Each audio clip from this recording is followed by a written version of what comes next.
Voltamos.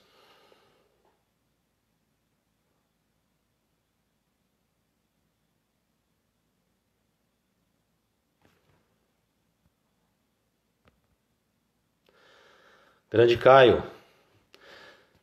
Grande Ulisses. Terminou lá, a gente reiniciou aqui. Chilenar, Dr. Johnny.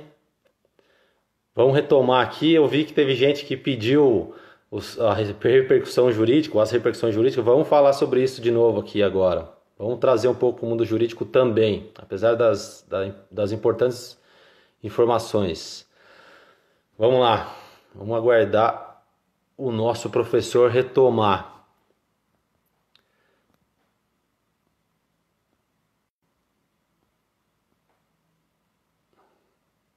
Aí, chegou. Ixi. Cadê ele? Vamos lá.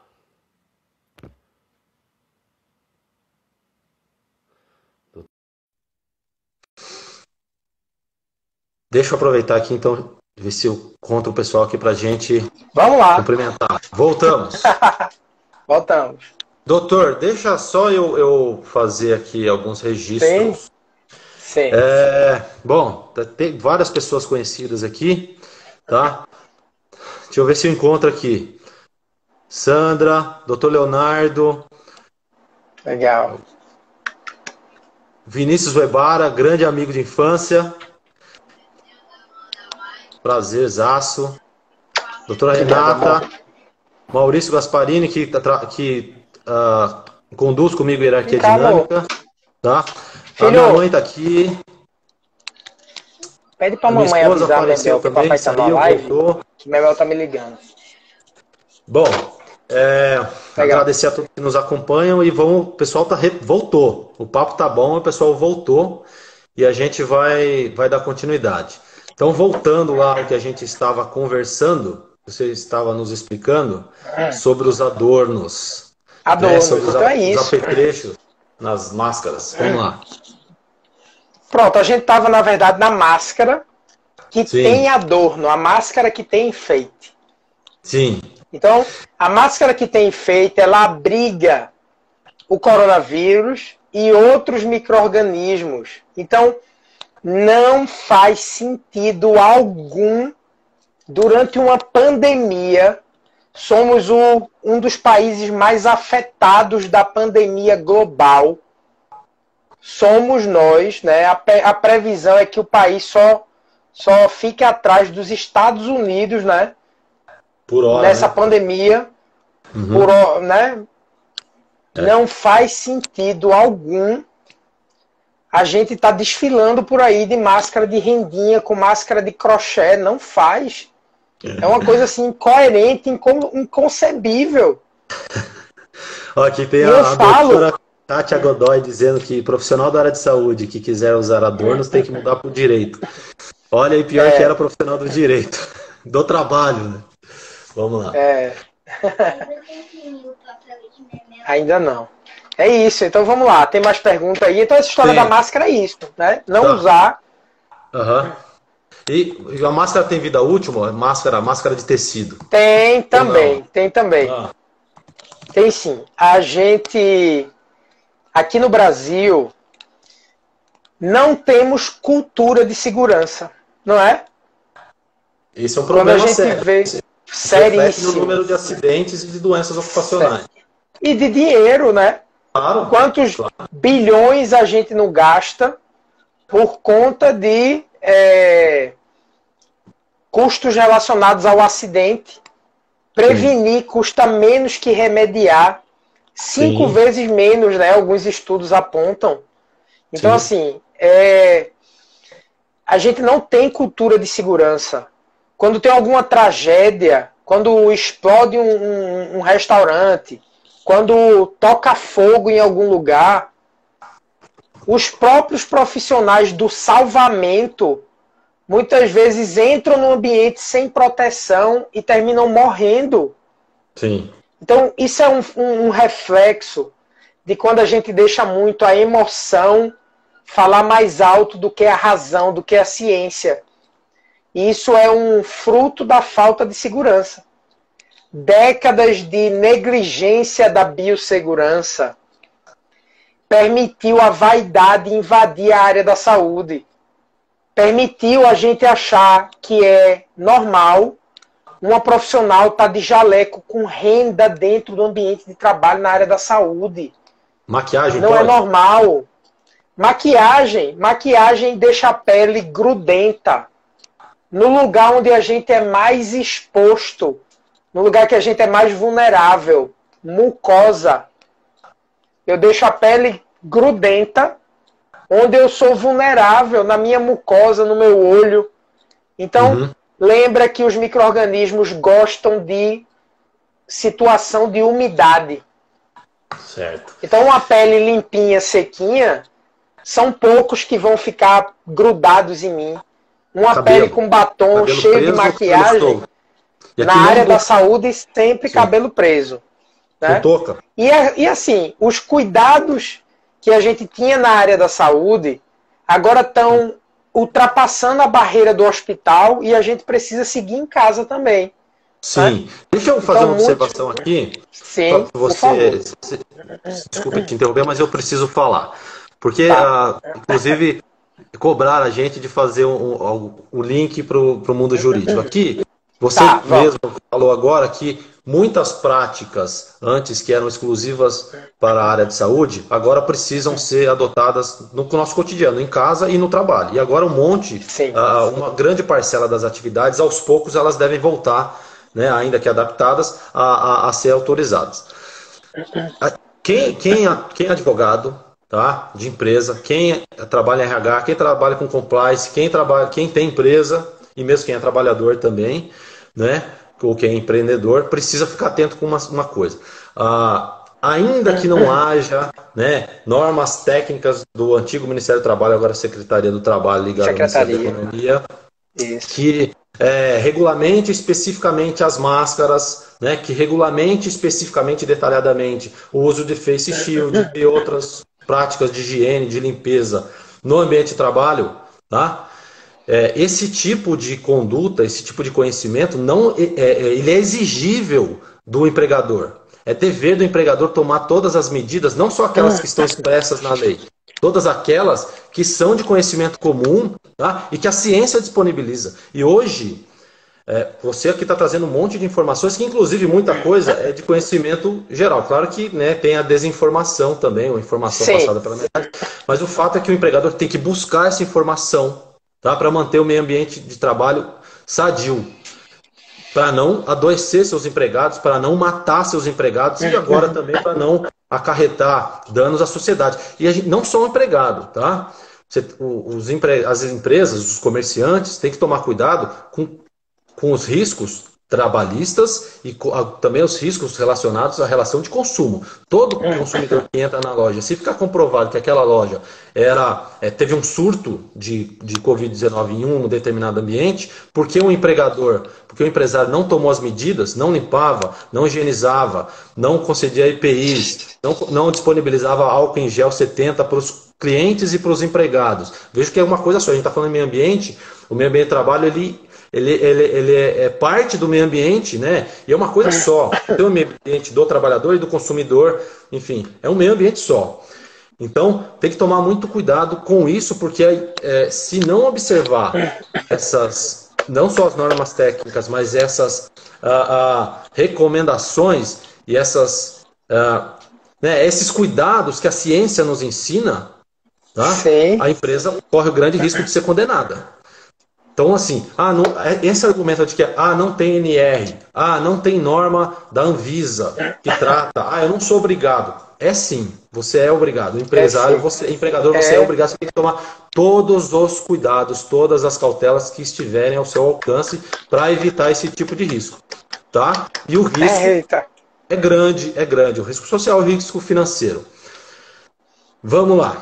Então eu quero continuar falando sobre os EPIs, tá? Então esses riscos que a gente está falando, esses EPIs, então a minha ideia era exatamente isso, mostrar que existe ciência já, né, dados científicos que indicam o caminho que tem que ser trilhado. Se o empregador optar pelo outro caminho, ele está comprando um risco caro, tá? Isso, serve ó. para o pequeno e para o grande. Isso, inclusive, à medida que o senhor foi falando aí, veio uma lembrança da NR32 na minha cabeça. E ela diz no item, não sei como é o nome, item, parágrafo, não sei não, o senhor é que é o expert. 32.2.4.9.1. 32.2.4.9.1. A capacitação que o empregador tem que fornecer para o empregado tem que ser adaptada à evolução do conhecimento e à identificação de novos riscos biológicos. Isso, ótimo. Não é não? Tá aí, ó. Os dados disponíveis sobre riscos à saúde, as medidas de controle que minimizam a exposição, as normas e procedimentos de higiene, a utilização de EPI e EPC e vestimenta de trabalho. Ou seja, vocês, empregadores, estão todos obrigados a capacitar seu time. Doutor Vinícius, eu sempre recebo muito direct, né? Muita mensagem, muita, assim, que ultimamente eu luto para responder todas, né? Eu faço questão. Tem gente que até diz assim, meu Deus, me respondeu! Achando que não ia ser respondido, mas eu tô tentando responder todo mundo. Eu passei por isso, eu mandei e demorou uns dias. Não é? E uma coisa que eu tenho percebido é que tem pessoas que ainda não acordou para isso, né? Ele diz assim, doutor, eu trabalho num consultório de determinada área, mas eu não tenho máscara suficiente. Eu posso dar para minha técnica, para minha funcionária, uma caseira e eu utilizar a que eu tenho, a N95. Eu digo, minha senhora, se a senhora não tem os EPIs mínimos para abrir, não abra seu consultório não, fique fechadinha, fique protegida da pandemia. O dinheiro tá todo mundo apertado, fica apertadinho em casa aí, que eu tô apertadinho aqui, tá todo mundo apertadinho, mas não vai abrir, não vai funcionar por causa de, se não tem os EPIs necessários e apropriados, né? Vamos tentar fazer aqui um pinga-fogo mais rápido. Agora, sim. Vamos lá. Então, vamos continuar aqui nos EPIs. Deixa, só antes então. Eu vou pedir licença para fazer mais uma observação com relação a essa questão da necessidade dos empregadores tomarem todas as cautelas. Como você falou, é dever legal do empregador fornecer todos os EPIs, tomar todas as medidas coletivas de proteção também, os EPCs, né, e organizar o layout, obedecer distância, etc, reduzir os turnos, alternar os turnos, se possível sempre prestigiar o trabalho remoto nesse momento, tá? Tem que treinar e o treinamento tem que ser eficaz, tá? Não adianta você dar um treinamento lá, 2 horinhas lá, chama uma pessoa que não tem o menor conhecimento sobre o momento atual, né? Vai lá, dá uma apostilinha que baixou na internet, não adianta, tem que ser um treinamento eficaz. Tá? Tem que ser com o doutor de segurança. Pode ser também. Você oferece esse tipo de serviço? Esse tipo de assessoria? Sim, inclusive, um grande escritório de advocacia aqui de Recife solicitou um orçamento esses dias. E o que eu estou fazendo para quem está me procurando é assim, eu não faço um treinamento de biossegurança para quem nunca teve essa informação em um dia, em 1 hora. Eu marco sempre 2 dias. Um primeiro dia que eu vou fazer vamos dizer assim, dar as informações básicas e falar algumas coisas para as pessoas observarem no seu dia a dia. E depois de 1 ou 2 dias a gente tem outra conversa, outra palestra aqui pela plataforma digital, para poder realmente aquilo consolidar. Não adianta só falar de biossegurança e tchau, nunca mais eu vou te ver. Tem que ser uma coisa que a gente use gatilhos para a pessoa raciocinar, fazer alguma coisa. Fiscalizar, exatamente. Efetivamente, dever fiscalizar. Não adianta você treinar e depois não fiscalizar. Tá? E agora é mais sensível. Então, vamos lá. Vamos continuar os nossos EPIs. Vamos. Prometo que eu vou ser rápido nas respostas. Face Shield. Teve gente que falou, Face Shield eu tenho que descartar, posso usar. E minha esposa é médica veterinária, cardiologista. Legal. E a gente, nesses dias, a gente enfrentou essa dúvida. A gente foi comprar o Face Shield para ela e os outros equipamentos para ela poder trabalhar, né? Enfim, apesar da frequência menor, mas ela voltou a trabalhar por conta da demanda. Sim. E aí o Face Shield que a gente escolheu na hora a gente nem se atentou a isso, mas a gente escolheu o Face Shield que tem aqui a fita, né, de ajuste de plástico. E depois eu fui ver que a gente fez certo. Porque se fosse a de espuma, qual que seria a consequência? Seria certo ou não? Então, que ela é mais... E ela reclama que escorrega. Ela fala pra mim, eu transpiro e escorrega. Então, tem que se adaptar, né? Vamos lá. Eu vou ver se o povo vem aqui para eu mostrar um que eu recebi. Ó, protetor facial, se ele for assim, ó, totalmente de plástico, material lavável. O Face Shield tá lá atrás, por favor, tu pega nele. Esse aqui, ó, totalmente de material lavável. Tá vendo? Sim. Lavável. Eu posso usar e depois lavar e usar novamente. Esse outro aqui, ó. Ele tem que ser mais ele já é mais esquematizado esse, tá vendo? Sim. Esse outro aqui, por exemplo. Então, assim, para ser chamado de Face Shield, a gente precisa ter essa proteção aqui em cima, entendeu? Tá. Que a gente tem aqui, ó, por exemplo, tá vendo essa proteçãozinha aqui em cima? Sim. Quando não tem essa proteção em cima, esse fechadinho em cima, obrigado, e feito esse outro aqui, aí a gente diz que é um protetor facial. Tá. Percebeu a diferença? Então o Face Shield é um escudo facial, né? Entendi. Esse outro aqui é um protetor facial e esse outro aqui, menorzinho ainda, é uma, vamos dizer assim, uma viseira. Tá. Entendeu? Por exemplo, eu recebi um aqui, ó. Eu recebi um aqui, não sei se vai dar pra ver. Recebi um aqui. Aqui, ó. É todo de plástico, da Doutora Chica. Tá vendo que ele é de plástico? Deve ser igual que sua esposa comprou. Mas ele tem, ó, esse anteparo que ele vai proteger a entrada de partículas por cima. Entendeu? Então eu tenho o escudo e eu tenho o suporte e tenho esse protetor. É um detalhezinho, né? Mas que faz toda a diferença. Então, povo, esse aqui, por exemplo, é uma folhinha de acetato com uma espuma. Diante de tudo que eu falei com relação à superfície rugosa, essa espuminha, será que a gente consegue higienizar ela? Com certeza não. Então, ó, protetor facial, Face Shield, que é esse escudo, e aquele outro mais simplesinho é uma simples viseira. E aí, esses que tem EVA, que tem espuma, não dá pra gente lavar ele de forma adequada. Não dá pra fazer a higienização. Então, a gente diz que ele é descartável, né? Para profissionais de saúde em geral, e inclusive clínicas de estética, qual que é recomendável desses aí? Pronto. Então, profissional de saúde que está no ambiente que gera aerosol, que são essas partículas microscópicas que pode estar carregando, além de vírus, outros micro-organismos, ele tem que usar aquele que protege mais, né? Aquele protetor que tenha pelo menos essa proteçãozinha aqui em cima. Entendi. Vamos passar a falar então sobre luvas. Luva, legal, coisa, bora lá. Usar esse Face Shield ou esse protetor, isso não dispensa a utilização da máscara, né? Tem que usar os dois. Não, tem que usar uma máscara e se for na área da saúde, o ideal é usar óculos também. Tá. Pode falar. Luvas. Quem que tem que usar? Porque eu já ouvi alguma discussão, inclusive, de fazer uma observação. No site lá da Secretaria do Trabalho, especificamente na Subsecretaria de Autuação do Trabalho, tá?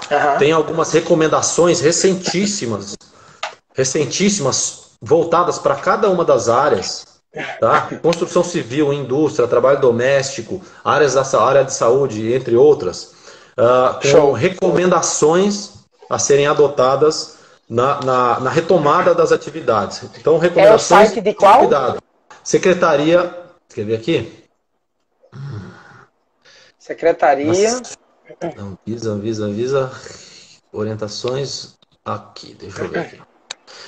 Orientações gerais aos empregadores e trabalhadores do setor de supermercado. Secretaria Especial de Previdência e Trabalho, Subsecretaria de Inspeção do Trabalho. Coloca aí, ofício circular, SEI 1329-2020. SEI 1329-2020. Esse aqui é de supermercado. Esse que eu te passei é de supermercado. Depois você procura na secretaria, eu vou te passar o link. Tá. Depois eu deixo lá nos Legal. Tem algumas recomendações, inclusive da área de saúde, açougue, tá? Tem algumas áreas específicas. Então, embora não haja uma NR específica, ou algumas NR específicas para o Covid de pandemia, já existem recomendações e tem tem norma da Anvisa que dá para você aplicar também por analogia para esses casos. Sim. Tá? É isso. Então, voltando às luvas, eu falei sobre isso porque tem uma dessas orientações da Secretaria do Trabalho, que trata especificamente de construção civil, que ela ressalta que as luvas somente são recomendadas, não são recomendadas para utilização genérica, geral, apenas para aqueles que exercem atividades que demandam a utilização da luva, porque ela pode agravar a situação. E ela faz essa recomendação, inclusive, com máscara. Eu não sei se é correto ou não. Mas construção civil, pensa lá num canteiro de obras, né? Luva e já retoma a máscara também. Vamos lá. É possível usar luva para eles e para outras atividades que não sejam profissionais de saúde? É porque, na verdade, pensando em coronavírus, ele é um vírus que entra no nosso corpo pela mucosa da boca, nariz e olhos. Tá. Então, a gente usar luva ou não, de todo jeito a gente vai precisar lavar as mãos. Entendeu? Então, Sim. eu, por exemplo, quando vou no supermercado, quando eu saio de casa, eu não uso luva. Porque eu tenho essa consciência corporal de que eu não posso pegar no meu rosto, no meu olho, na minha testa, na minha boca. Tem gente que gosta de usar luva porque a luva serve como uma âncora associativa de que se a pessoa está de luva, não pode botar a mão no rosto. Sim. Sabe? Mas, de uma forma geral, aquele profissional que não estiver usando luva, ele precisa ter o cuidado periódico de lavar as mãos e de não tocar no rosto. Tá. Provavelmente, se a gente estivesse falando de um vírus que ele tem uma taxa de penetração no corpo através de pele, aí a gente iria estar falando de uso obrigatório de luva. Mas como não é a via do coronavírus, e a ciência ainda não esclareceu, por exemplo, se eu tiver um corte na mão, se o vírus vai me infectar, ainda não é esclarecido pela ciência, mas as coisas apontam de que não, né? Diferente do HIV, por exemplo. É um vírus que se eu me cortar... Desculpa, se eu tiver cortado, se tiver um corte e o vírus tiver contato com esse corte, não há nada que comprove que isso... Não há, mas as evidências indicam que ele não tem taxia, né? Não tem afinidade por células e por essa via, entendeu? Tá. Então ele não conseguiria entrar nessas células que tem aqui na minha pele. Diferente da minha mucosa, por exemplo, né? Dos olhos, da boca e do nariz. Então, a possibilidade da gente ser infectado pela pele e muito mais a pele íntegra ainda mais, a pele íntegra a possibilidade é zero. Entendi. Então é por isso que a gente tipo, a luva termina sendo aí meio que um elemento. O problema da luva acho que deve ser a retirada também, né? Porque o profissional da saúde é treinado a colocar e retirar os EPIs. Todo um procedimento. Quem não está habituado, na hora de tirar a luva, vai botar a mão no cabelo, vai fazer. Isso. Exatamente. E agora sim, profissional da área da saúde precisa sim usar luva. Né? Porque além de coronavírus, a gente tem outros micro-organismos. Quais são os tipos de luva que tem? Tá. Essa aqui é a Ferrari das luvas. É luva de borracha nitrílica. É uma luva, e essa especificamente é de uma empresa da Medix. Não ganho nada deles não, tá? Mas é uma luva assim incrível, que tem uma tecnologia antimicrobiana, que essa luvinha roxa aqui deles, ela promove ela tem um componente, um oxigênio singlet. E esse oxigênio singlet, ele, quando em contato com a luz, começa a fazer uma reação que mata micro-organismo. Vê que massa.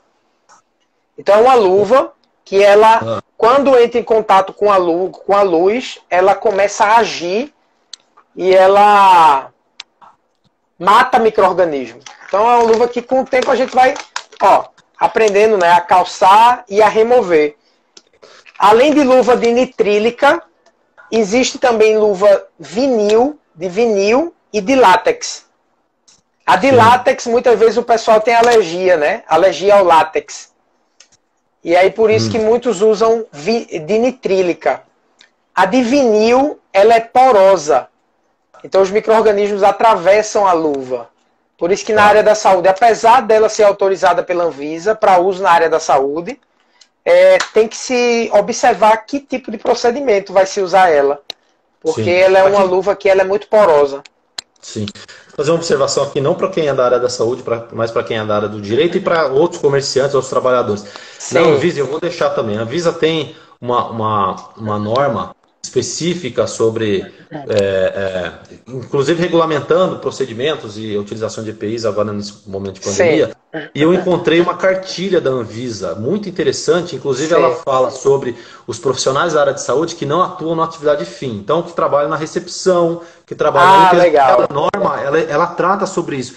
E quem trabalha com limpeza, quem trabalha lá na portaria, o vigilante que trabalha no hospital, todos eles têm que tomar cuidados especiais, né, em relação aos outros trabalhadores que não atuam dentro de uma clínica ou de hospital. Tem que ficar atento a isso, porque não adianta... Diga. Qual é o nome da cartilha? Porque o pessoal que está assistindo a gente procura.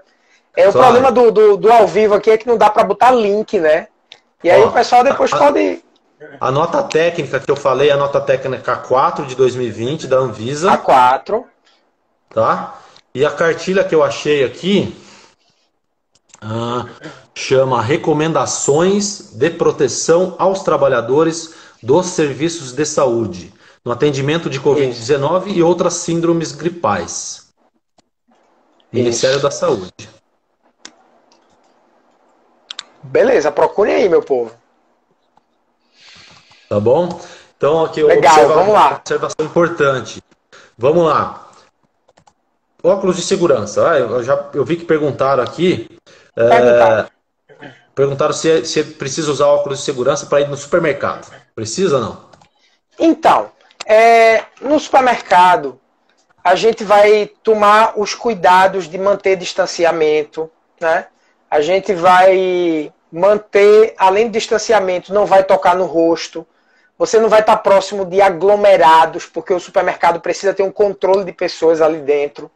Então, nessa situação, não precisa. Mas como o senhor está dizendo, deveria. Se você vai para um lugar que está tumultuado, que tem muita gente, que tem gente sem máscara andando, aí você precisa. Entendi. Tá. Protetor de calçados, eu não sei nem qual é o nome daquele, sabe? Uma coisa com relação a óculos, eu acho legal falar, porque tem gente que usa óculos de grau e acha que não tem óculos de proteção para ele. Inclusive tem uma pessoa aqui na live, PJ Calçados de Segurança. É um pessoal que vende sapato de segurança e eles têm óculos de proteção também. Então, um óculos de proteção comum é esse aqui. É um óculos de proteção comum. Esse óculos de proteção comum, ele é rasinho, tá vendo aqui em cima? Tá. Mas para quem usa óculos de grau, existe um óculos chamado óculos de sobrepor. Então vê que esse óculos de sobrepor, ele é mais grosso, mais largo aqui. Tá. Então eu consigo usar ele usando o meu óculos de grau. Então esse é o óculos de sobrepor. Você usa ele, mesmo usando o óculos de grau. Porque tem gente que usa óculos de grau e acha que serve como óculos de proteção. Não serve. Entendi. Me diz uma coisa, já que você falou de óculos. Eu já vi gente reclamando, não consigo usar máscara porque eu uso óculos, fica tudo embaçado. Tem alguma forma de resolver esse problema? Tá, tem de minimizar. Provavelmente, quem está usando e o óculos está embaçando muito, o tamanho da máscara está errado. E está vazando ar. Então tem e aí você pode comprar. Da máscara. Tem umas que são tamanho único e tem outras que são PMG. Então você tem que, primeiro, comprar do tamanho do seu rosto. Segundo, ajustar direitinho no nariz, naquele clipe metálico da máscara. E, eventualmente, um pouquinho de ar que sai, que vai embaçar os óculos. Existe também na internet, você bota aqui ó, na internet, é líquido anti-embaçante. E aí, quando você bota isso, ó, líquido anti-embaçante. No carro, isso. Usa no vidro do carro para viajar. Usa, pronto. Ó, usa um bichinho desse pro seu óculos, um líquido anti-embaçante pro óculos. Então, existe sim estratégias para a gente ter uma segurança e usar os EPIs de forma adequada.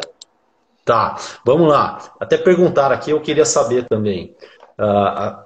O cenourinha, o protetor auricular tipo plug, sabe? Plug. Isso. Ele pode... Porque muitas vezes vem com um fiozinho, o pessoal usa no pescoço e tal, fica pendurado aqui e tal.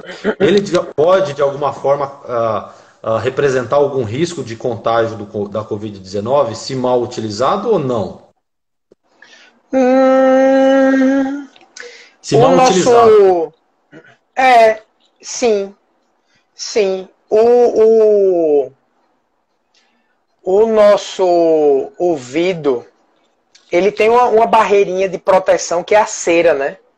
Tá. Então, a própria cera, assim como a lágrima, já tem uma certa capacidade antimicrobiana. Entendi. E é uma barreira física, né? Para alguma partícula de poeira entrar pelo ouvido, alguma partícula, algum micro-organismo precisa escapar do grude que é a cera, que isso já é uma barreira física importante. E tem os pelinhos lá dentro também que fazem essa proteção. Mas, com o plugzinho, o camarada botando encostado na camisa, né? Usando de forma incorreta, eu não vi nada específico de artigo científico sobre isso. Mas, como a gente vai inserir o plug lá dentro, né? Se por acaso você contaminou a pontinha desse plug com uma secreção contendo coronavírus ou qualquer outro micro-organismo, existe a possibilidade dele alcançar. E essas mucosas que tem aqui têm células muito parecidas, né? Então, se o vírus consegue penetrar na célula da mucosa nasal, bucal e ocular, provavelmente ali naquela mucosa também tem alguma célula que ele consiga entrar. Então, assim, é muito difícil isso acontecer numa situação natural, normal. Mas se o camarada encostar aquele plug contaminado, enfiar dentro da orelha, eu não vi nada na ciência afirmando nem refutando se isso é possível ou não. Então, independente do coronavírus ou não, esse colaborador ele precisa ter higiene, né? Para não enfiar o negócio e não desenvolver uma otite e outras doenças. Sim. Vamos lá, então, passar aqui. Jalecos também me perguntaram. Quem que precisa usar jalecos, assim... Não só por conta das normas de segurança, mas assim por conta da recomendação da ciência. E isso, jalecos, então, inclusive diferenciais, foi uma dúvida, inclusive, levantada por minha esposa.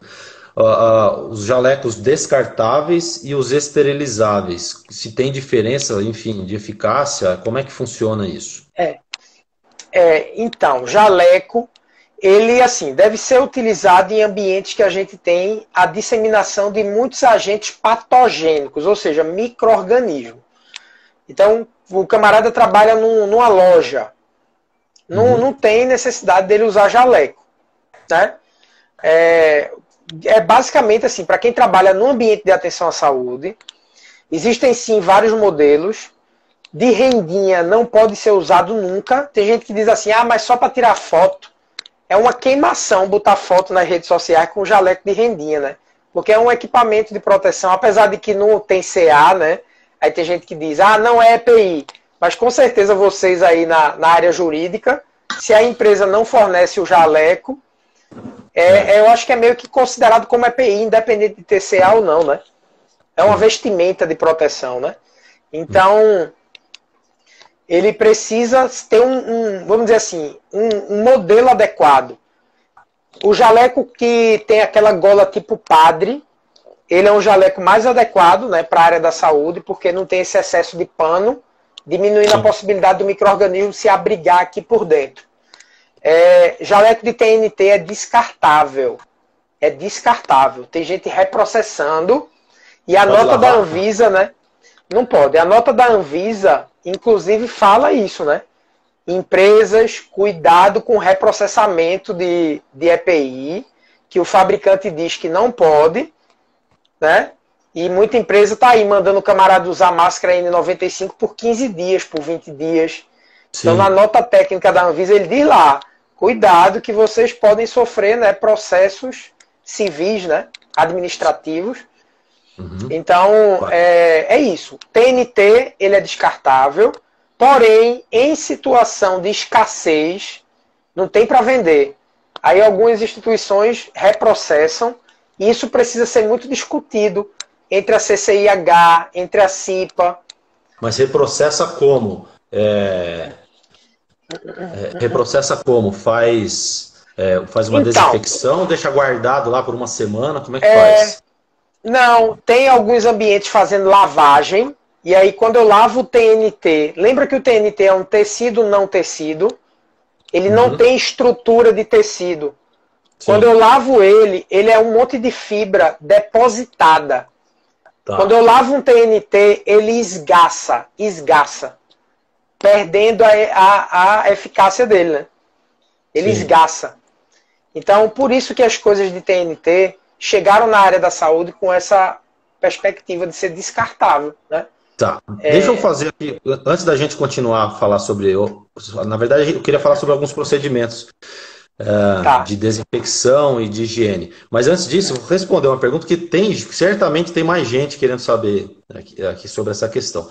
A doutora Thaís Munhoz perguntou aqui como que se pode comprovar o nexo causal entre o Covid e a atividade profissional não ligada à saúde. Muita gente tem dúvida, até por conta de desinformação, né? Lá atrás, quando vieram as medidas provisórias atualmente vigentes, né? Agora para a pandemia, tinha um artigo da 927, da MP 927, que, segundo alguns interpretavam, quase que impossibilitava o reconhecimento como doença ocupacional para os profissionais de saúde, né? E esse dispositivo foi suspenso pelo Supremo Tribunal Federal, só suspenso, ele ainda não foi declarado inconstitucional, foi suspenso, e aí voltou o que era antes. E o que era antes? Tem um artigo na Lei 8.213, o artigo 20, em um dos incisos e parágrafos dele lá, que trata sobre doenças endêmicas. Qual que é a lógica? Presume-se que a doença é endêmica, né? Ela não é decorrente do trabalho, essa é uma presunção. Mas se demonstrada a exposição, se verificada que o trabalhador se expôs ao risco no trabalho, né? Então nesses casos pode ser considerado um nexo causal. Isso para fins previdenciários e por analogia a gente traz para o direito do trabalho também. Então qual que é a lógica, né? Não estou dizendo aqui profissionais de saúde é outra lógica. Presume-se que não foi adquirida a Covid no trabalho, mas se ficar demonstrado que o ambiente de trabalho, né, gerava uma exposição elevada ao vírus, pode-se reconhecer o nexo causal. Aí depois a gente tem que verificar se é hipótese de culpa, responsabilidade subjetiva ou responsabilidade objetiva. Aí depois é um outro passo verificar se houve culpa, né? Se houve omissão por parte do empregador. Então essa é a resposta que eu dou aqui para a doutora Thaís. Com relação aos profissionais de saúde, aí muda, tá?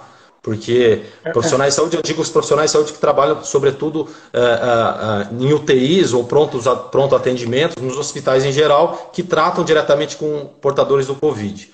Por quê? Porque aí a gente presume, né, considerando as regras de experiência comum, considerando aquilo que ordinariamente acontece, que eles estão em contato constante com o vírus, a exposição constante. Então a gente presume que ele adquiriu o vírus naquele ambiente. E aí, nesse caso, a gente nem precisa falar de culpa por ser responsabilidade objetiva. Aliás, sexta-feira eu vou discutir isso com o Rafael Lara. Ele vai vir na sexta-feira, a gente vai debater sobre esse tema. Então vamos voltar aqui aos EPIs, senão a gente não vai conseguir terminar nem a segunda live. São os procedimentos. Vamos lá. Gente, então aqui, ó. sobre higiene, basta lavar a mão, precisa álcool em gel, precisa passar mais alguma coisa, precisa botar água quente na mão, o que que é? Sabonete é suficiente, precisa ser Não. detergente, como é que é? Graças a Deus, esse vírus ele tem uma estrutura lipídica, tem gordura na carapaça dele, vamos dizer assim, bem grosseiramente. Então, na bolinha que o vírus a composição dele também tem gordura, lipídio. E aí, o que é que acontece quando eu como uma comida num prato que é muito gordurosa, uma lasanha bem deliciosa, bem gordurosa, o prato não fica todo grudento, né? Oleoso. Eu boto embaixo d'água, só com água, tira a gordura? Não, ainda fica encebado. Aí eu pego um pouquinho de detergente e esfrego, o prato sai limpo. Quando a gente faz uma fritura em casa, né, que tem óleo assim no balcão, nas panelas e tal, eu passo detergente e lava tudinho. O detergente quebra essa molécula de gordura. Então é o que o sabão, qualquer tipo de sabão faz com o vírus. Ele remove a gordura, quebra a molécula de gordura e o vírus inativa. Então, graças a Deus, o vírus tem essa sensibilidade e qualquer tipo de sabão que você usar é eficiente. Então, sabão, sabonete, detergente, shampoo, um monte de sabão, qualquer sabão que quebre gordura. Então, é eficiente sim. Em casa eu posso usar um sabonetezinho em barra. Uma barrinha de sabonete eu uso aqui. Mas em ambiente público, na rua, tem que ser dispensador de sabonete líquido. Porque aquela barrinha de sabonete, ela acumula micro-organismo. Deixa eu aproveitar então, presta atenção. Na empresa não é barra de sabonete. No escritório de advocacia não é barra de sabonete. Tá bom? Lá na loja, que tem banheiro para os empregados e para os clientes, tudo com dispensador. Tá bom? Dispensador. E agora, depois dessa pandemia, aquele dispensador que a gente botava a mãozinha para apertar, agora a gente já fica pensando, né? E todo mundo encostou a mão aqui. Ninguém mais vai querer apertar com dispensadorzinho manual. Aí é a hora da tecnologia que já existe, de você botar a mão embaixo e o sabonetinho sair automaticamente. Tá aí. Né? É isso. Bom, aqui deixa eu aproveitar antes da gente passar para a próxima, senão depois eu apanho em casa. A minha esposa perguntando aqui, a Caroline, em relação aos eletrônicos expostos durante o atendimento, enfim, no caso dela veterinária, mas no atendimento profissional de saúde em geral, o álcool 70 é suficiente ou não para desinfetar os aparelhos eletrônicos? Álcool, isso. Além do sabão, que age contra o coronavírus, a gente também tem outras substâncias desinfetantes, e entre elas tem o álcool a 70. Na verdade, o CDC, o Centro de Controle de Doenças americano, fala entre 60% e 80%. Tá? E vários estudos, né, mundiais falam entre 60% e 80%. Então, para eletrônico, o ideal é que a gente use um álcool chamado de isopropílico, que é um álcool que a molécula química dele interfere menos nos eletrônicos. Cuidado, que muita gente me manda mensagem, né? Doutor, depois que eu passei álcool a 70, meu celular parou de funcionar. Eu disse, doutora, a senhora deve ter botado bem muito, não foi? Ela, tava um pouquinho, o paninho tava bem meio molhado. Então, cuidado. E outra, álcool precisa de fricção. Então, só borrifar o álcool não garante a desinfecção adequada.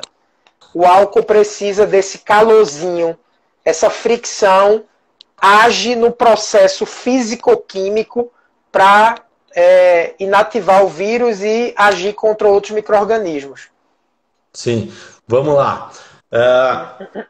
Eu ouvi caso de criança que se intoxicou com álcool 70. É possível isso? Pela pele, a pessoa se intoxicar com álcool 70 ou não? Então, tem gente que bebe, por exemplo... tem gente que bebe álcool e se intoxica, né? Tem gente que, por exemplo, minha esposa tomar suco de uva se intoxica.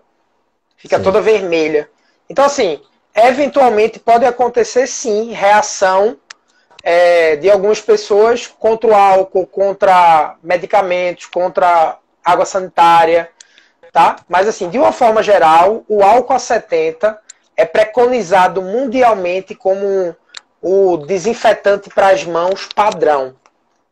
Para a superfície ele já não é tão bom, porque ele é exigente. O álcool tem que ter superfície limpa, ou seja, antes de eu aplicar o álcool eu tenho que limpar a superfície. Existem outros produtos que eu não precisaria limpar a superfície. São produtos que já têm uma capacidade de limpar e de desinfetar ao mesmo tempo, entendeu? Deixa eu então complementar aqui. Então, a caixa do supermercado, ou sei lá, ou a secretária do escritório de advocacia, por exemplo, ou uma pessoa que trabalha numa mesa. Então, o ideal seria não utilizar o álcool 70 ali, ou seria utilizar um outro produto? Então, pode usar o álcool a 70, consciente de que o álcool precisa que a superfície esteja limpa e ele precisa de fricção. Então, para desinfetar uma superfície de uma mesa de forma adequada, eu teria que, não é só passar o álcool assim, ó, passei e pronto, não. Eu teria que dar uma esfregada com calma, durante um determinado tempo. Alguns especialistas dizem que mais ou menos 1 minuto em cada quadrantezinho. Você passar 1 minuto esfregando em cada quadrante da mesa, ia passar metade do turno de trabalho limpando a mesa, né? E desinfetando a mesa. Então, assim, existem produtos que são mais específicos, né? Ou, como eu falei, pensando só em coronavírus, uma boa limpeza com um pano umedecido com detergente, né? Já tem eficiência contra o coronavírus. Tá. Tá, e aqui, ó, tem mais de uma pessoa perguntando e reiterado, senão vai ficar ruim pra gente aqui se a gente não responder, ou se você não responder, né? Tá. Capote de plástico de vinil, né? Ou o jaleco de plástico de vinil, pode, não pode? É eficaz, não é? Ou é uma furada? Assim, tem que saber usar e mais complexo ainda, tem que saber tirar e tem que saber desinfetar. Usar um capote, uma capa de chuva de plástico, como o pessoal está usando, muitas vezes na hora de tirar isso, o profissional se contamina. Então tem muita gente dizendo assim, eu estava trabalhando feito um astronauta e peguei a doença. Por quê? Porque não adianta aquela premissa, né, de menos é mais. Às vezes, se a gente trabalha com menos equipamentos, mais consciente de como usar, como higienizar, como colocar e como remover cada um deles, é mais eficiente do que você trabalhar parecendo um astronauta e, de repente, não conseguir tirar de forma segura. Então, eu vou mostrar uma imagem aqui, por exemplo, dessa pessoa, vê? Eu queria ser um insetinho para ver essa criatura tirando esses EPIs. É impossível tirar esses EPIs de forma segura, sem se contaminar.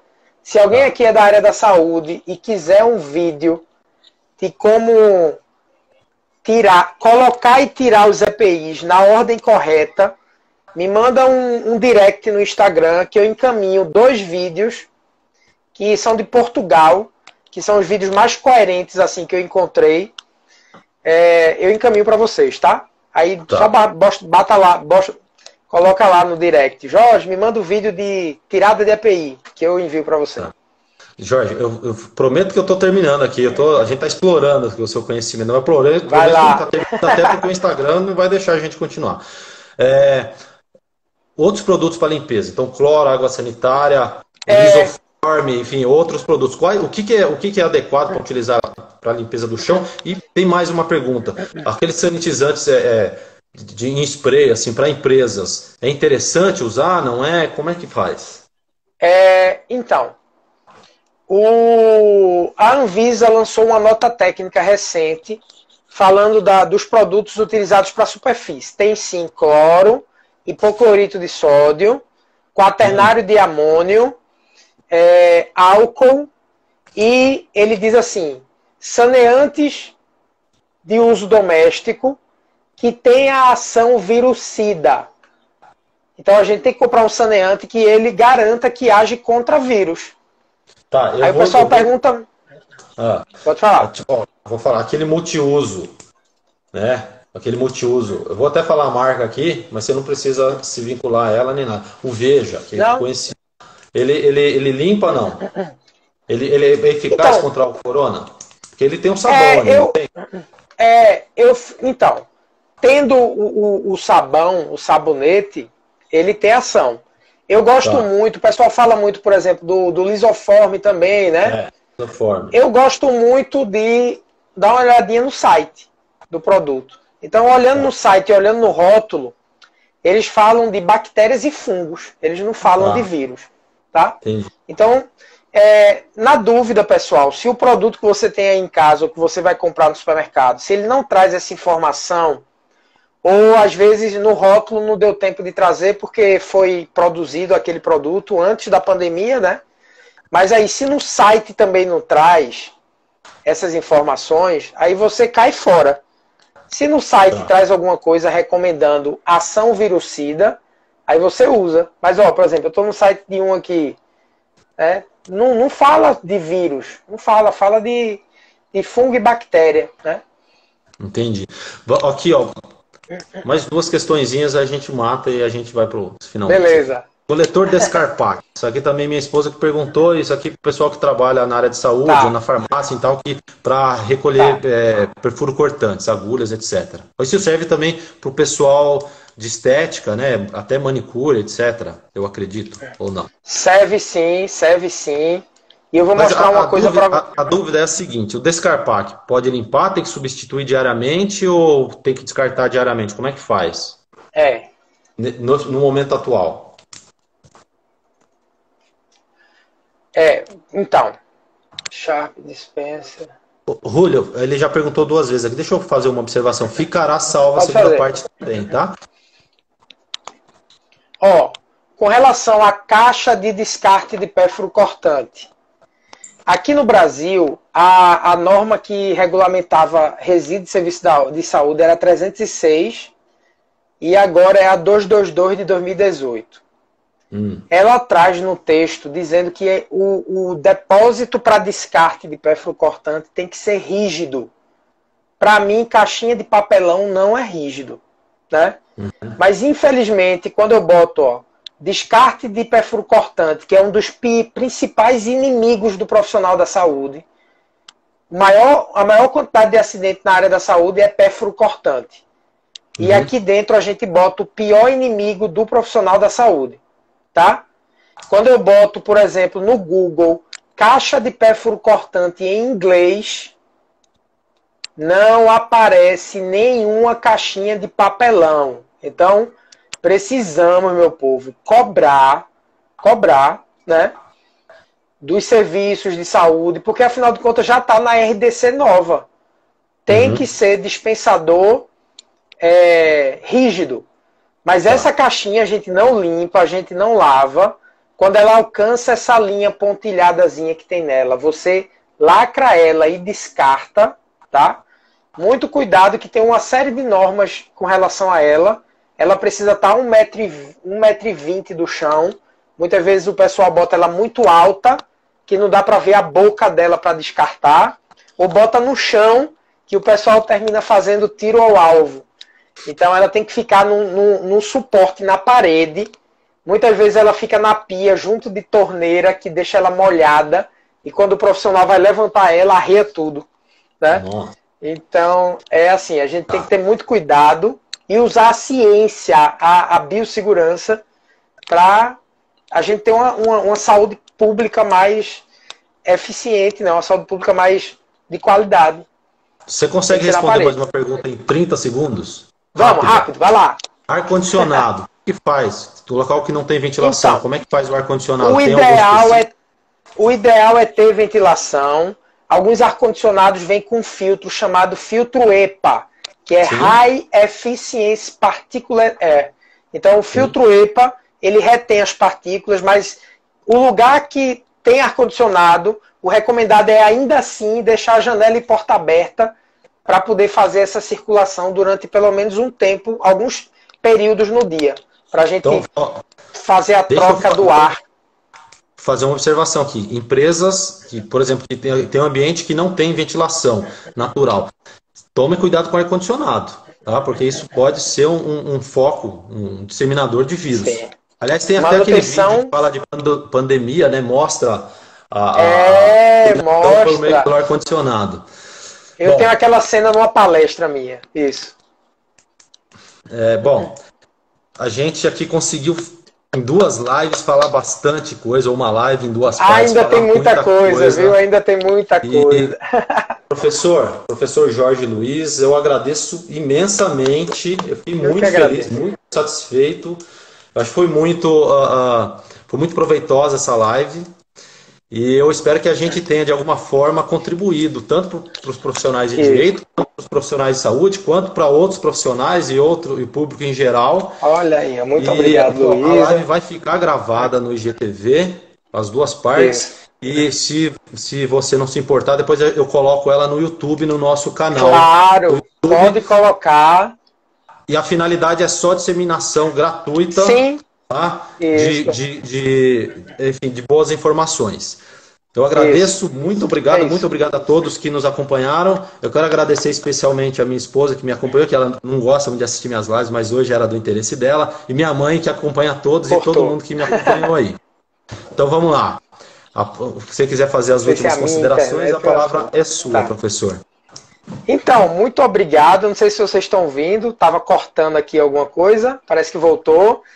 Muito obrigado, eu estou aqui nesse propósito. Sigam o Dr. Biossegurança, espalha por aí esse conteúdo. Precisando, né? Eu estou fazendo treinamento, palestras para espalhar esse cuidado da biossegurança. Muito obrigado, né? Por ter aqui um profissional da sua categoria validando isso aqui que a gente está falando, correlacionando a importância desses cuidados com a saúde e com essa questão jurídica, né? Que as pessoas precisam ficar alertas. Então, acho que a gente fez aqui um grande alerta. Muito obrigado. Que Deus abençoe a saúde de todos que participaram aqui, a sua saúde, a sua casa. E é isso. Precisando, eu estou por aqui. Tá ótimo, então. Gente, valeu. Muito obrigado. Até mais. E sigam o Dr. Biossegurança, que tem muita informação boa por lá. Tá bom? Beleza. Tchau. Vou desligar aqui. Até mais. Valeu. Até mais. Até mais.